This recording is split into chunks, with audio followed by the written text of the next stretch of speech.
Welcome to రాజనీతి. ముఖ్యమంత్రి చంద్రబాబు నాయుడు గారికి చరిత్రలో నిలిచిపోయే పనులు చేయాలన్న కోరిక బాగా ఎక్కువ.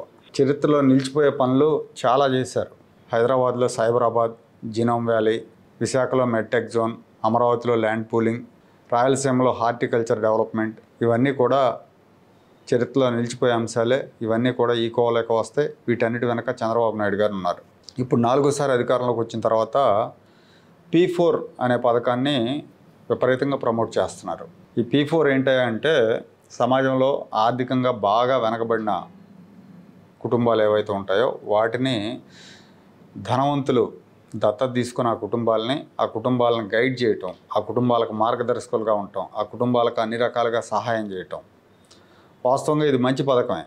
ఎందుకంటే సమాజంలో ఎంతో కొంత సంపాదించుకొని వ్యాపారాల్లో, ఉద్యోగాల్లో, ఉన్నత స్థానాల్లో ఉన్నవాళ్ళు ఇంకొక పేద కుటుంబాన్ని పైకి తీసుకురాగలిగిన స్తోమత ఉన్నవాళ్ళు దత్తత తీసుకోవటం అనేది మంచి సంప్రదాయం అవుతుంది. యాక్చువల్గా చంద్రబాబు నాయుడు గారు దీని గురించి అందరికీ చెప్తున్నారు. పారిశ్రామికవేత్తలకు చెప్తున్నారు, మీరు దత్తత తీసుకోవాలని. వ్యాపారవేత్తలకు చెప్తున్నారు. అలాగే NRIలకు కూడా పిలిపిస్తున్నారు. సమాజంలో నిరుపేదలుగా ఉన్న వాళ్ళని పైకి తీసుకురావడానికి తోడ్పాటు అందించాలని కోరుతున్నారు. అధికారులకు, పార్టీ నేతలకు కూడా టార్గెట్లు పెడతా ఉన్నారు. ఇది మంచి ఆలోచనే. కాకపోతే టార్గెట్లు పెట్టడం మీద విమర్శలు వస్తున్నాయి. మనకు స్వాతంత్రం వచ్చి 75 ఏళ్ళు పైన అయింది. ఈ 75 ఏళ్లలో పేదల సంఖ్య తగ్గల, పెరుగుతూనే ఉంది. అలాగే సంక్షేమ పథకాల బడ్జెట్ కూడా పెరుగుతూనే ఉంది. పేదల బతుకులు బాగు చేయటంలో ప్రభుత్వాలు విఫలమయ్యాయి అనటానికి ఇది నిదర్శనం. అధికారికంగా పేదల సంఖ్య పెరుగుతూ ఉంది, సంక్షేమ పథకాల బడ్జెట్ పెరుగుతూ ఉంది. అంటే ఏంటి? ప్రభుత్వాలు తమ బాధ్యతలను విస్మరించినాయి అని అర్థం. పేదల బతుకులు బాగు చేయటంలో ప్రభుత్వాలు దారుణంగా విఫలం చెందాయని అర్థం.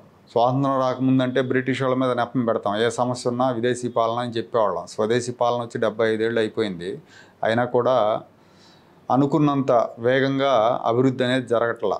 స్వాతంత్రం వచ్చిన కొత్తలో మనకంటే వెనకబడి ఉన్న చైనా ఇవాళ మనకంటే శరవేగంగా ముందుకెళ్ళిపోయింది. మనం అందుకోలేనంత ముందుకుంది. అలాగే చాలా దేశాలు, మనతో పాటు స్వాతంత్రం పొందిన దేశాలు, చాలా దేశాలు అభివృద్ధి విషయంలో మనకంటే ముందున్నాయి. పేదరిక నిర్మూలనలో మనకంటే ముందున్నాయి. మనం చెప్పుకుంటాం ప్రపంచంలో టాప్ 5 ఆర్థిక వ్యవస్థల్లో భారత్ ఒకటని. దానికి కారణం ఏంటంటే మన ప్రతిభ కాదు, మన జనాభా వల్ల. ప్రపంచంలో ఏ దేశానికి లేనంత జనాభా ఉంది. దాని మూలంగా మనం ఒక ఆర్థిక శక్తిగా తయారయ్యాం. కానీ ఈ ప్రభుత్వాల కృషితో కాదు. ప్రభుత్వాలకు, నేతలకు చిత్తశుద్ధి లేకపోవటం పేదరిక నిర్మూలనలో. అలాగే పేదలను ఓట్ బ్యాంక్గా చూస్తూ వాళ్ళకి సంక్షేమ పథకాలతో ఎరవేయాలని చూడటం వల్ల పేదరికం పెరిగిపోతూనే ఉంది. పేదలు తమ కాళ్ళ మీద తాము నిలబడి స్వయంగా ఉపాధి పొందే అవకాశాలను ప్రభుత్వాలు కల్పించాలి. నిజం చెప్పాలంటే ప్రభుత్వాలు చేయాల్సిన పనిని P4 ద్వారా సమాజంలో ధనవంతులందరూ చేయాలని ముఖ్యమంత్రి గారు పిలుపునిస్తున్నారు. సరే, ఒక రకంగా అది కూడా మంచిది. ఏదో ఒక రకంగా పేదలు డెవలప్ అయ్యే అవకాశం ఉంటుంది. ప్రభుత్వాలు ఎలాగో విఫలమైనాయి కాబట్టి కనీసం కొంతమంది స్తోమత కలిగిన వాళ్ళు పేదరిక నిర్మూలనలో వీళ్ళైతే చిత్తశుద్ధిగా పాటుపడతారు. ప్రభుత్వాల్లాగా ఉండదు.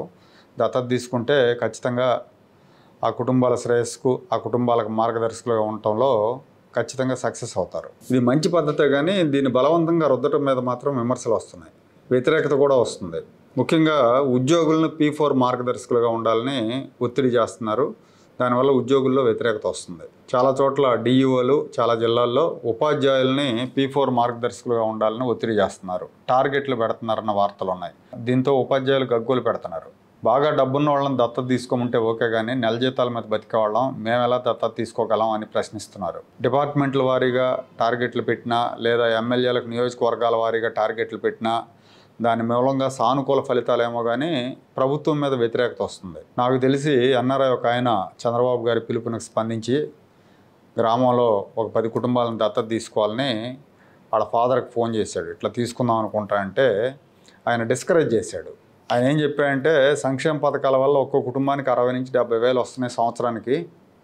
ఇప్పటికే కూలికి ఎవరు రావట్లేదు, ఇంట్లో పనులకి ఎవరు రావట్లేదు, వ్యవసాయం మానేద్దాం అనుకుంటున్నా, నువ్వు ఈ దత్తతలు ఇట్లాంటి ఏం పెట్టమాక అని చెప్పాడంట. అంటే ఈ పథకానికి ఒకవైపు ప్రశంసలు వస్తున్నాయి, ఇంకోవైపు విమర్శలు కూడా ఉన్నాయి. విమర్శలు రాకుండా ఉండాలంటే ఈ P4 విధానంలో 2 అంశాలను గుర్తుపెట్టుకోవాలి, 2 అంశాలను పాటించాలి. అవేంటంటే బలవంతంగా దత్తతలు తీసుకోమని ప్రెజర్ చేయకూడదు. అలా చేస్తే వ్యతిరేకత వస్తుంది. దాని మూలంగా ఇంట్రెస్ట్ ఉన్న వాళ్ళనే తీసుకోమని చెప్పాలి. రెండోది పూట గడవని నిరుపేదలను గుర్తించి ఆ అర్హతలు ఉన్న వాళ్ళనే దత్తత తీసుకోవాలి. ఎంతో కొంత వెసులుబాటు ఉన్న వాళ్ళని తీసుకుంటే లోకల్గా పార్టీలనో లేదంటే కులాలనో ఇట్లాంటివి చూసుకునే వెసులుబాటు ఉన్న వాళ్ళని తీసుకోవడం మూలంగా ఈ పథకం ప్రయోజనం నెరవేరుతాం.